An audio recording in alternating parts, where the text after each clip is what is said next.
Let's begin by downloading Blender. Blender is the free and open source software that allows you to create very cool 3D animations, even 2D animations, video games, and so much more. So if you go to the website blender.org, you can download your own free copy. You can also use it for anything you want. Now, most of the Hollywood studios use a 3D software called Maya, but more and more studios are starting to use Blender. Blender has a lot of robust options to help you create different types of things, and in my personal opinion, it can compete with Maya on many levels. So let's start by downloading the software. You can scroll up to the top and select this option here. You download the version for your computer. It can be for the Mac or PC. And what we're going to do now, I've already downloaded the software. You can select the button to download and then follow along with me after you've completed. Let's open the software. When you first open Blender, your default screen is going to show you your version. So we're on version 2.78. However, Blender is constantly upgrading and updating. People from all over the world use Blender and contribute to Blender to help make it better. But even though there are new versions coming out all the time, a lot of the basics are still the same. So let's get started. I'm just going to click off to the side, and it allows me to see my entire screen from the user perspective here in the 3D space. So when you open Blender, you start off, your default options are with a camera, a cube, and a lamp. I'm going to click on this plus button here in the upper right hand corner, and that will enable me to open up this panel for transform options. I'm going to scroll down to the bottom and make sure I turn on my screencast keys so you can follow along with everything I do. If you look over in the lower left hand corner, you can see everything I do with my mouse or different keys that I press, and follow along with me. So right now, I can see that there is a yellow line around this cube, so that means that the cube is highlighted or selected. Now, if I wanted to, I could move this cube up and down on the Z or Z axis. You notice that there is a small blue arrow. If you select that, you can kind of drag up and you're kind of moving the cube up and down on the Z axis. And if I want to undo that, I can just Command or Control Z to undo that. You can also move on the Y axis, and that is the green line. So if I want to undo that and move it back to its original spot, and the X axis. So you can move inside of that 3D space with your objects. It's very important when you're working in a 3D program that you start to think about how things look from every single angle. If you want to select something inside of Blender, this is on the default setup. If you're used to other programs, like for example, if I want to select this camera and I right click, I'm probably going to feel a little frustrated because I don't see that yellow line highlighting the camera. All that's happening here is that I'm moving that 3D cursor you see all around the space. But I want to select the camera. So it's important to remember that inside of Blender, I'm actually going to right click. That will select objects. So I'm selecting the camera now, and if I wanted to, I could go over and select the lamp. If you ever want a summary of all of the objects inside of your scene, you can look over in this panel here for the scene, and it shows you we have a camera, a cube, and a lamp. Now, if we keep staying on this side, you can also notice in our scene, these are our rendering options.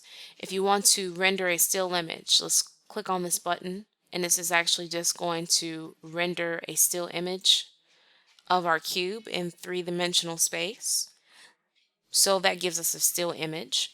If we had some animation happening with the cube, we would select the animation option and have our start frames and our end frames set. Right now, the default is starting at frame 1, going up to frame 250, and our resolution is in HD, but it's at half of the size of HD. You can increase or decrease that as you want to. Let's bounce over to some of these others. This is for if you will discuss this more in detail, but this deals with freestyle layers. So if you want to have a 2D effect with sketches around your 3D images, really cool stuff. If you're in anime, you will be in this panel quite a bit. These are different options for your scene. This is your environment, for example, your world, what color the background is, and things of that nature. These are settings for each object. So right now we have the lamp selected, and I'm going to go back into the 3D space so you can kind of follow along better. So if you look under this panel, this enables you to go inside of different views. So right now we're going to go back to the 3D view. So we go back to where we started from. There are also object constraints and things of that nature for the lamp. And if we go to cube, there'll be different options. For example, you can add modifiers, etc. So this is just kind of a quick walkthrough of all that you can do in Blender. Now, up here, you have options to scale and rotate and change different things of your object. You can also add shapes into your space. So if you, for example, if we were to click on cylinder, it would add a cylinder, and notice how that cylinder went where the 3D cursor is. So if I click here and I move my 3D cursor here and I click add cone, it will add a cone in that space, and so on and so forth. So when you want to add shapes, this is one option. There are also keyboard shortcuts too, but this is where you can also just click on the options and the buttons right here. You have different types of relationships that you can set, animation, keyframes, physics, and the grease pencil. Now the grease pencil, some artists actually use this to mark off things, like if you want to mark off the space between, for example, the cube. If I click on the draw, the cube and the cone, you can start to just mark off spaces or make notes, like maybe we don't want to, when we have the next artist that comes on this project, we want them to erase that. That's one way you can work with the grease pencil. However, you can also use the grease pencil to enhance and create your own 2D animations. So there are so many cool options with that. And as you can see, you can change the color or the feel of it.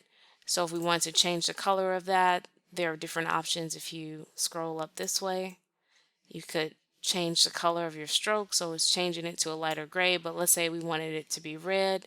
We could select a red right there. Let's go to File, User Preferences, and let's take a look and see what we want to change in our interface option. One of my favorite changes to make, and I'll close out of this to show you an example for a moment, then we'll come right back to it. Right now, if I zoom in, it's just zooming into the center. But my preference is to actually zoom into an object. So let's say, for example, I wanted to just zoom into that cone. Well, I'm hitting the middle mouse button, by the way, the wheel, to zoom in and out.